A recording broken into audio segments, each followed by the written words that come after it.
Hey, Anton. Yeah, Margaret? You know what people don't talk about enough? What?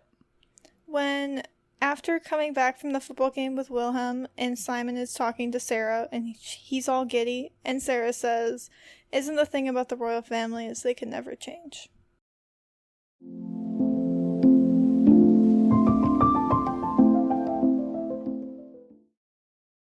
Welcome to People Don't Talk About Young Royals. I'm Margaret. My pronouns are they, them.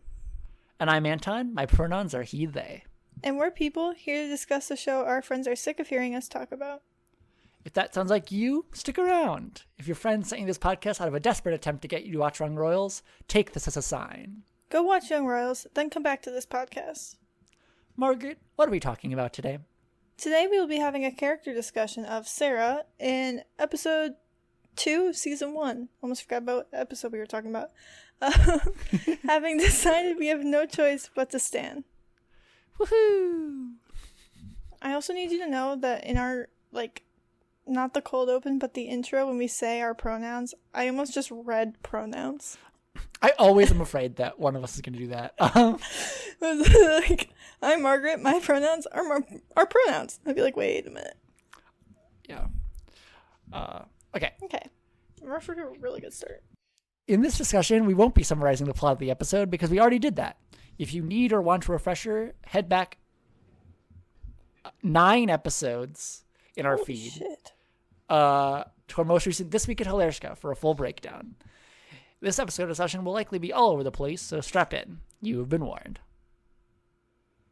All right. So, yeah. Cold open was... Point of the royal family is that they don't change. Yeah. So, current plan is to call this episode Sara the Observant. Sure is. Which we have been applying to her in previous episodes. Specifically Simon's character episode, if I remember right. So what do we mean by that? Margaret, why did you choose this for your cold open? Well, I almost just said it's a very astute observation. I guess that's true. It is. It is definitely... It is probably, of the things Sara says in this episode, and she doesn't have tons of lines, I think the most indicative of a very strong, cultural awareness, or just just how to word this? I don't know. It is very... I don't know how to place it, because I'm just where would Sara have heard that or learned that? And I would imagine we don't live in a country that has a monarchy, but I guess maybe it is kind of a thing that people discuss in relation to the monarchy. It's probably especially people at Sara and Simon's social class. Yeah, I would assume so, or at least I would guess that based on what she says. Yeah, and I guess from what I understand, the purpose of monarchs to be through young royals, and also just generally in theory, in a constitutional / parliamentary monarchy, which Sweden is, I believe, it is that the phrase that's often used when you describe it in political science classes or in political science context is that they're a figurehead. Mm-hmm. But more broadly, more specifically, they are symbols of national unity, national identity. Mm-hmm. They literally are the country and represent the country and the people of their country in a pretty all-encompassing way. Mm-hmm. And the whole idea of transitioning from absolute monarchy to something that's more democratic but not doing away with the monarchy altogether is, from what I understand, this idea of continuity, a connection to your past that is a more fluid transition than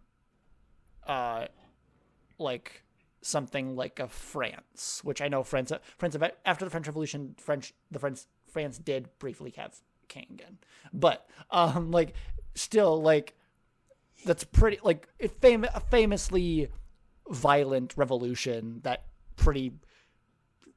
was a pretty severe cut off for the monarchy. I love France. how we're having a character episode and we're talking about the French Revolution. We're kind of touching into privilege punishment territory, so I guess we probably should table this a little bit. No, this was remarkable. But speaking about, so I guess check out wait preview for the end of this episode, and when we tell you what's next week. Next week is privilege punishment. So I guess spoiler.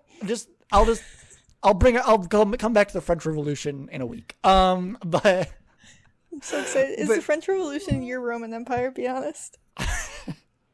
No, I don't know that much about it. I would honestly probably know a bit more about the English Civil War because of being an English major. But Nerd. love you too.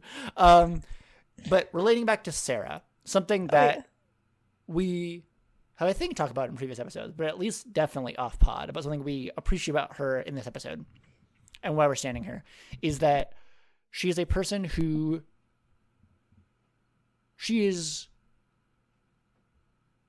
I think it's Simon who talks about his grades a lot in this episode, but Sara wouldn't also be going to Hilarska, I think, if she wasn't also quite studious and capable. Yeah. I mean, they still had to get in. Right, exactly. Like she had to repeat a grade. Yes, but we know the extenuating circumstances of that, and like with the very little that we know about her bullying, like I think that had to have probably largely been like the sole reason she was held back, because like she seems to present like no trouble. Because like, did she say what her grade is when Simon asks? Yeah, it was like a B+ or something. Oh yeah. And so like Simon, who has like always gotten A's on tests, has now gotten a worse grade than his sister, I believe. Because what does he get on the test? I'm just like spacing. Was it like a C? Yes. So like, she's now doing, like, regardless of what her grades were before, she's like doing better than Simon, at least in math. And so it's like, this is all just going to say that she is an especially aware character and a smart character. Like, she puts things together based on, honestly, seemingly what many people are probably going to write off as like random details. And I'm thinking largely around what we talked about so far is like the way that she's been sussing out women. Like big time. From like frankly pretty obvious context clues that like that like Simon's giggle specifically, like that's pretty obvious. But just we talked about in our last Sara character episode, which just feels like a while ago. Yeah, when we record that, like in May, something like that. Yeah. Like we talked about how in Sarah's line to Simon in episode 1 of it wasn't about me, when she was like when Felice was like going off at her, and Simon was like, well, she shouldn't treat you like that. But she's like, it wasn't about me. Like I remember talking about how even though it might be like a methodical or like logistical thing where she's like gone through like other like all the different ways it could potentially be about her and then like eliminated them potentially, which is like fully speculation, but I'm kind of just from the way that from the little we've gotten so far about like how Sarah's brain potentially works, like you have a character who does spend a lot of time thinking about other people and her relations to other people. Like the line we keep talking about because it gets us every time. I do want friends, or something like that. Yeah. Or I would like friends, I think is how the subtitles translate it. But like I think you then kind of expand that out to someone who probably just picks up details from like random places and just kind of does build like we all like we all do, but like builds an understanding of the world like based on things that she knows to be true and like understands. And like I think it's interesting seeing her in that scene with Simon, like interacting with, frankly, a totally different version of her brother. Big time. And like trying to like incorporate that into her understanding of the world. Because, like, frankly, I feel like I do not think I have that extensive knowledge of autism as I probably would like to, but like my understanding of it is that encountering like new or like unfamiliar ideas or like behaviors can be like difficult or like hard to parse sometimes if you haven't been kind of necessarily told, like relating to like social interactions, especially like that, like this means this, especially if it's like not literal. Does that make sense? I'm trying to figure out if I make sense. Yeah, it makes sense. I also just don't know enough about autism. Yeah. To add to this. Yeah. Unfortunately. Right. No. Yeah. So, if we do have any autistic listeners out there, feel free to drop us a DM. Like, I'm fully open to being like totally wrong. I've I've seen a fair amount of TikToks from autistic people. I've watched most of my understanding of autism comes from what like autistic content creators have said about their own autism. And so it's like for people who neither of us experience it firsthand, like our understanding is definitely not holistic. So I think separating Sarah from her diagnosis, which is exactly what Felice does in this episode, of being like, she is the most authentic person. Yeah. And part of that does feel tied to the way that I see her interacting with other people and like with the world at large. Because like she is a person, we haven't really used this word to describe her yet, but I think she's definitely a rather blunt person when it comes down to it. Something that Felice like seems to find remarkable about her in the first episode is that like she like says what's on her mind, and like we've been saying this, like daring to point out things that, like other people wouldn't point out. And I think it's like the way she understands the world does seem to kind of be like based on like truths. I don't know, like it's if this is true, then why? And so it's like encountering something where you're like, okay, you're saying people can change.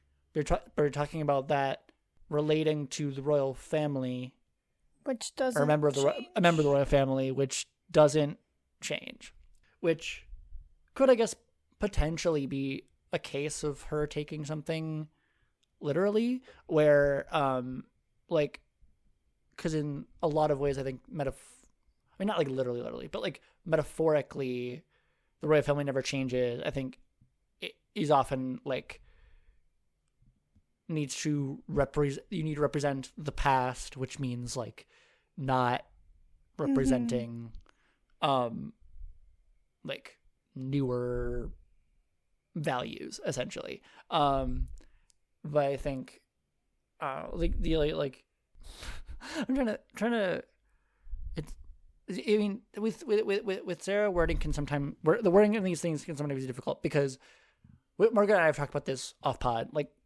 Sara, she's Simon's brother and is becoming one of Felicia's good friends, and so like she's very much one of our core five and like connected in with this group. But we really have only caught glimpses of her so far. Yeah, we don't get a lot of Sara screen time in these episodes that we're talking about. Yeah, and so like it's hard to, based on this current content, like really fully delve into her brain. Yeah, and so like I guess for the rest of this character episode, I think we should probably try to just walk through the episode's events, I guess. Yeah, I'm with you. And like from Sarah's perspective. Yeah, which let's I think do it. Is kind of a helpful thing that I think we kind of did with Felice a little bit, if I remember.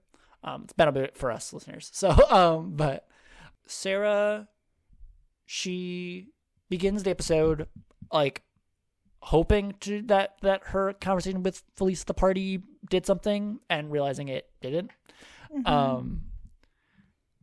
That's when Felice ignores her in class. Yes, or before Felice ignores her in when class. they're walking. Yeah, before class. Yeah. Yeah. And Sara, she makes the like pretty like bold, I mean, what I view as kind of the bold decision, but she would probably view it, I mean, in the context of her epithet from last episode, Sara the Honest, like she was told a thing that she doesn't see as true. And she responded honestly. Like, it was like she's like Felice is like, and you don't even care if like you have friends or you're popular. She's like, I would like to have friends. Yeah. But like in its own way, I find that bold, because it is it's a vulnerable thing to say, and I think it's very vulnerable. There's definitely a part of her that like recognizes that, even though like it is the truth. So it's like she is telling the truth, but it's like she says it like a little softly and a little like slightly embarrassed, I think. Yeah. But it does, I think, I mean, we keep talking about that moment for a reason. Like, that it really does start connecting us with this character and like wanting her to find community, which she does start doing in this episode. And so with Wilhelm and Simon, I feel like we really have framed these standing conversations, and with Eric, as like do we like their actions on the whole, and like do we like approve of their actions? And like Sara, as a person who, again, we kind of only catch glimpses of, I feel like I might have even said this last cycle, like I'm standing Sara because I keep wanting to see more of her. Yeah, and I feel the same way about this episode cycle, just because we don't see a lot of her. Yeah, that it's hard to be like, I love her actions in this episode, because it's like she has like very few lines. Yeah, but I guess standing, I think in this context, I guess just would be a little bit like of a softer stand. I guess probably not in the traditional definition of standing her. I think it's more like we are like on her side, essentially. Like we are rooting for her and like support her in her endeavors to find community and make friends. And like we see we like see a person who has definitely been hurt in the past and is working through what is frankly or at least like quite likely a traumatic experience. Yeah. And putting herself out there. And that's, I think, worthy of worthy of standing. And I mean, I guess I'll just jump right to it. I wrote this a bit ago, but for like my summary for this episode, I wrote like Sara supports her brother and honestly communicates her emotional needs. Yeah. And that's essentially why we stand her. Like she is a person who is like there for the people in her life, and she is trying to connect with people, and that's worthy of standing. If I've ever heard of anything worthy of standing. Yeah, I agree. I'm trying to think if there's anything more we have to add. I don't think so. These character episodes are getting real short. Yeah. Well, I guess the one scene that I feel like we probably shouldn't gloss over, even though it does happen really quick, but it ties it in with Sara the Observant. And again, it does kind of tie into like speculation that we can't really be doing. One, because we know the answer, but like it is like in the library scene, and her interactions with August. Like, I'm just like putting myself in Sarah's shoes for this episode, and I'm just like, I think I remember doing that like for Love Among Royals, and still just being equally as confused as I am right now about like how I would even possibly take that situation. Yeah. I'd be confused. I'd also probably ask my brother, but yeah, if she does do that, we don't see it. Right.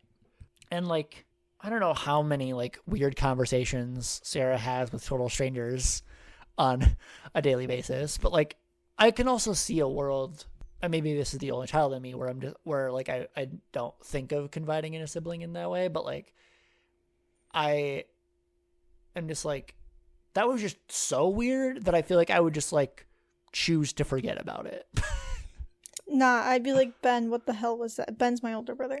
I'd be like, Ben, what the hell? This dude was asking me about my diagnoses, and then you barged in to talk about rowing. What the hell was that about? Yeah. But I am also nosy by nature. Yeah. So. And I think there could be just kind of an inherent thing where it's like, especially like knowing Simon as much as we do, I don't know if like Sara would maybe not necessarily even jump to the idea that Simon is being like in some way deceitful. Yeah. Or like that there would be like something, though at least there necessarily would be something sus going on. Like she looks after them in like confusion, but it's like, as much as she's like quite observant, like I don't think she has enough information to even piece any of that together. Yeah, I mean, she wouldn't expect that her brother is giving drugs to August. Yeah. Like who would jump there? Like it's like like knowing that Simon is into Wilhelm is totally different from this situation. Yeah. So it really comes down to Sara in this episode continues to be someone who the characters around her are trying to protect her, learning to support her in the case of Felice, or are trying to get something out of her and exploit her in the case of August. Yeah. And so in none of these is she necessarily that much of an active participant. Like Felice is her storyline with Felice is probably the closest to kind of her by saying I would like friends, like facilitating that connection and moving that along. Yeah. But other than that, like, she's a character that, like, means a whole heck of a lot in this story, but we definitely haven't dove in much into her. Right. Like, we have still yet to have a scene. I would argue that the dinner table scene is from her perspective, with Giddy Simon. I could get behind that argument. But it's not totally from her perspective because it shifts halfway through to being from Simon's perspective. Because as soon as he gets the text from Wilhelm, we are over her shoulder and Sarah is not. And so, like, we get her perspective long enough to know, like, she is clocking her brother's weird behavior. Yeah.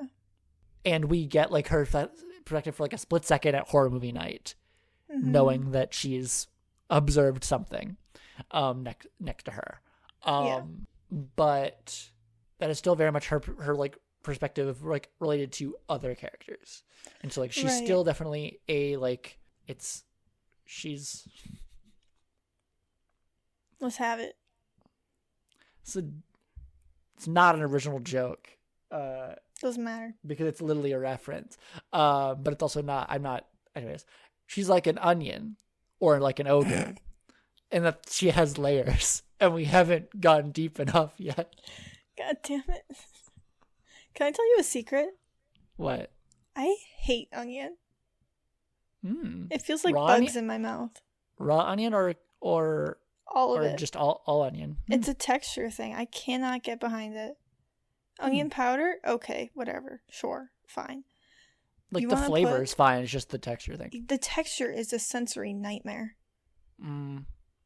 Well, while we're sharing those things, it's not food related, but it's something that, like, makes me, like, wildly uncomfortable.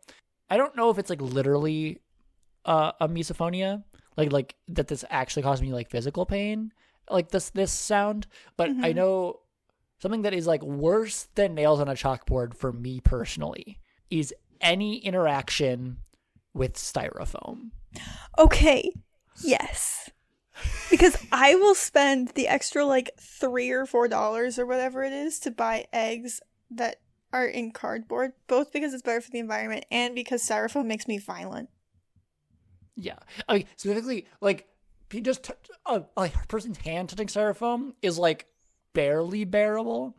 But, like, if it's styrofoam against other styrofoam, out of here. The squeak. Yeah. I'm glad this makes me feral. a thing we share. It absolutely is. I fucking hate styrofoam. So, yeah. Sorry for any styrofoam stands out there. I'm sorry, if you're a styrofoam stand, what are you doing? It's so bad for the environment.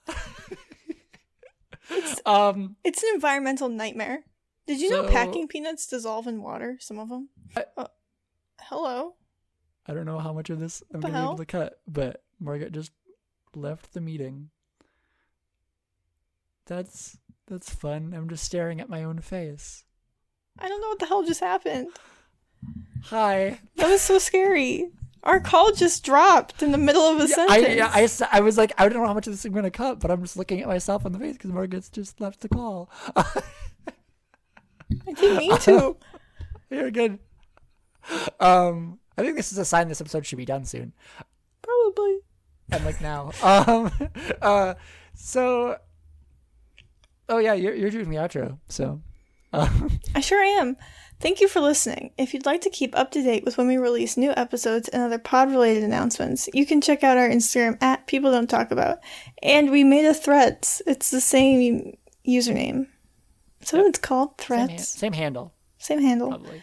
Yeah. Is it called Threads or is it Thread?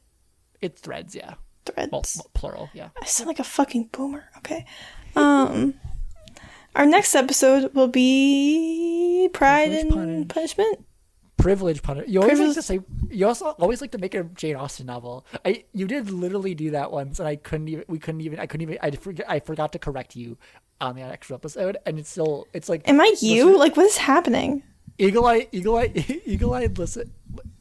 listeners. That's not a phrase, but, like, we'll probably be able to tell that you previously did say pride and punishment. Why do I do that? Privilege and punishment.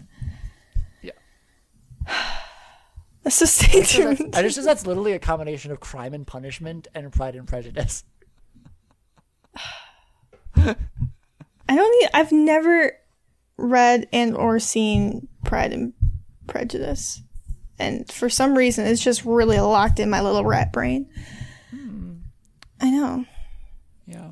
But our next episode will be not a Jane Austen novel. Yeah, this is the longest outro we've ever had, hands down. Oh, for sure. But you cannot you cannot cut a single second of this outro. This is star quality material right here. Okay. So stay tuned. And with that, it'll be Privilege Punishment about season 1 and episode 2. Oh yeah. It's the same episode. Season 1, episode 2. You get how it works by now. Privilege Punishment. All you need to really know is that the character episodes are donezo. They're done. Donezo. Eric had one scene in this episode. He's not getting a character episode this time. So but just know that we stand. We do, but we're not making an episode about it. Okay. All right. That felt weird and mean and blunt. I'm sorry, but it would. Anyways, take us out. I'm being weird. And with that, all that's left to say is, let's start a revolution, baby.